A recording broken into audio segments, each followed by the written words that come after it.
सोनारी धरती जटे चांदी जड़ो समान रंग रंगीलो रस भरो प्यारो म्हारो राजस्थान। सभी विद्यार्थियों को, सभी राजस्थान वासियों को, सभी भारतवासियों को 70वें राजस्थान दिवस की हार्दिक शुभकामनाएं। आज के दिन 23 मार्च 1949 को पहली बार राजस्थान में राजस्थान दिवस बनाया गया। अक्सर हम लोगों को बड़े दो दिवस कंफ्यूज करते हैं, एक तो राजस्थान दिवस, एक है राजस्थान स्थापना दिवस। यदि हम दोनों तथ्यों में बात कर लें, आज 30 मार्च का जो महत्व है वो है राजस्थान दिवस के रूप में। क्या है राजस्थान दिवस और क्या है राजस्थान स्थापना दिवस, दोनों में डिफरेंस क्या है? क्यों 30 मार्च को मनाया जाता है राजस्थान दिवस और क्यों मनाया जाता है 1 नवंबर को राजस्थान दिवस, दोनों में डिफरेंस क्या है? आज हम इसी तथ्य पे चर्चा करेंगे। आज का हमारा जो मेन टॉपिक रहेगा वो हमारा टॉपिक यही रहेगा कि राजस्थान स्थापना दिवस क्या है और राजस्थान दिवस क्या है, दोनों की विशेष बात होगी। अब देखेंगे कि राजस्थान स्थापना दिवस की शुरुआत कहां से होती है। 15 अगस्त 1947 भारत सरकार अधिनियम लॉर्ड माउंटबेटन की योजना के तहत भारत देश स्वतंत्र हुआ। उस दौरान भारत के अंदर कुल 565 रियासतें थी, जिनमें 3 रियासतों तथ्य अलग रहता है और जिनमें महत्वपूर्ण 562 थी।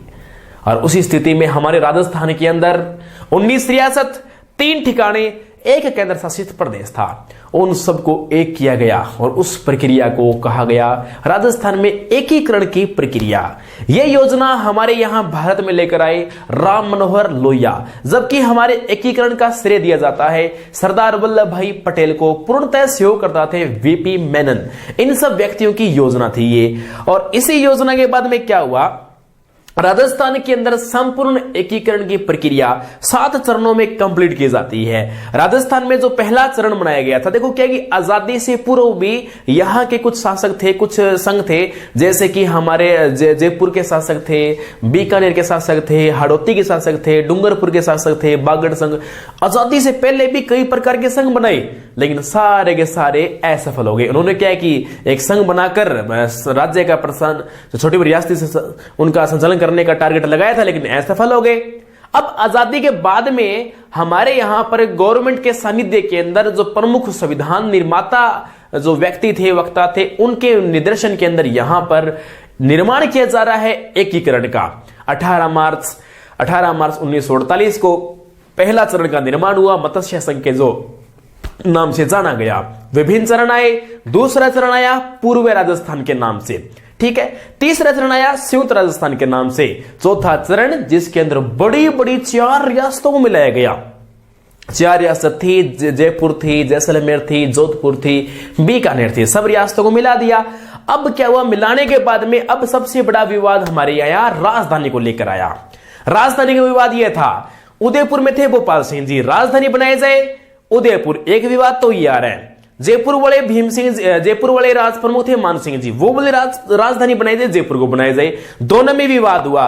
दोनों में विवाद के दौरान अब यहां पर एक समिति का गठन किया गया। सरदार वल्लभ भाई पटेल के निर्देशन के अंदर एक समिति का गठन किया गया, जिस समिति का नाम था पी सत्यनारायण राव समिति। उस समिति के तहत अब चुनाव प्रणाली हुई, जिसमें प्रत्यक्ष और स्पष्ट बहुमत प्राप्त होते हैं। किसको? जयपुर को लेकर बहुमत प्राप्त होते हैं, क्योंकि जो प्रत्यक्ष जो हेल्प की थी, जो सपोर्ट की थी, वो सरदार वल्लभ भाई पटेल ने जयपुर के मान सिंह को की थी। वास्तव में यह था।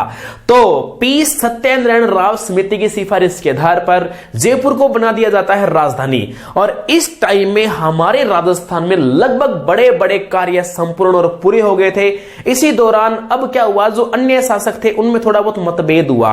अन्य रियासत के जो बड़े बड़े वक्ता थे, यहाँ के शासक नरेश पे हुआ करते थे, उन सबको यहां का प्रशासन जारी करने के लिए, राजस्थान के प्रशासन को चलाने के लिए सबको अलग अलग विभाग सौंप दिए गए, ताकि यहां का प्रशासन शानदार चले और किसी प्रकार की समस्या न रहे। विभाग सुपुर्द कर दिए गए। उसी दौरान जिस क्षेत्र में जो बहुलता थी, जिस भी उत्पादन की या किसी भी वस्तु विशेष या उत्पादन की बहुलता थी, उन सभी को आधार रखते हुए विभाग का बंटवारा कर दिया गया। जैसे खनिज सर्वाधिक आज भी उदयपुर में और पहले भी उदयपुर में होते थे, इसलिए खनिज विभाग सौंप दिया उदयपुर को, वन विभाग सौंप दिया कोटा को, खनिज विभाग सौंप दिया भरतपुर को। इसी प्रकार शिक्षा विभाग सौंप दिया था बीकानेर के साधु सिंह को, न्याय विभाग सौंप दिया था जोधपुर को। और ध्यान रहे, न्याय विभाग में हमारे राजस्थान का सर्वोच्च न्यायालय वो है जोधपुर में, इसकी एक ब्रांच, इसकी एक शाखा वो हमारे जयपुर के अंदर आती है। इस प्रकार से विशेषता इन सबकी बनती है। लगभग कार्य पूर्ण हुआ, विभागीय प्रणाली का निर्माण हुआ, पूर्ण रूप से लागू हुई, सब बड़ा प्रशासनिक कार्य एक क्लियर हो चुका था। इसी कारण 23 मार्च को राजस्थान दिवस मनाया गया और आज 2019 तक 23 मार्च 2019 को आज हम 17वां आजादी के बाद में 17वां राजस्थान दिवस मना रहे हैं। तो अब दूसरा क्वेश्चन हमारा उठता है कि राजस्थान स्थापना दिवस क्या है। जैसा कि मैं आपसे एक छोटा सा प्रश्न करना चाहूंगा कि स्थापना, जैसे हम घर बना रहे हैं, एक होता है घर में नींव रखना, दूसरा हम बोलते हैं कि स्थापना होगी। अब ये बताओ स्थापना कब होती है? हम बोलते हैं हम तो घट स्थापना कर रहे हैं, स्थापना सब काम के एंड में होती है, मतलब जब राजस्थान में 7 चरण पूरे कंप्लीट हो जाएंगे। ये बात है 1 नवंबर 1956 की, जब हमारे राजस्थान की संपूर्ण रियासत, संपूर्ण ठिकाने, संपूर्ण केंद्र शासित प्रदेश, जैसा कि मैंने पहले आपको बताया 19 रियासत थी, 3 ठिकाने थे और 1 केंद्र शासित प्रदेश, सबको एक कर दिया गया, पूर्ण रूप से मिला दिया गया विभिन्न समितियों के माध्यम से, विभिन्न संघर्षों के माध्यम से। और 1 नवंबर 1956 को सारा प्रशासनिक कार्य हमारा अस्तित्व के अंदर आ जाता है। कुछ पद समाप्त भी होते हैं, जैसे एक पद था राज प्रमुख, राज प्रमुख पद को समाप्त करके राज्यपाल पद को लागू किया और उनकी जिम्मेदारी सौंपी गुरुमुख निहाल सिंह जी को। और उसी दिन 1 नवंबर 1956 को भारत में 7वां संविधान संशोधन हुआ था। इसी दिन राज्य पुनर्गठन आयोग भी भारत के अंदर आया था, इस बात का आप सभी को पता है। और 1 नवंबर 1956 को राजस्थान अपने प्रशासनिक कार्य के रूप में अस्तित्व में आ गया था, इसलिए राजस्थान स्थापना दिवस मनाया जाता है, 1 नवंबर को मनाया जाता है।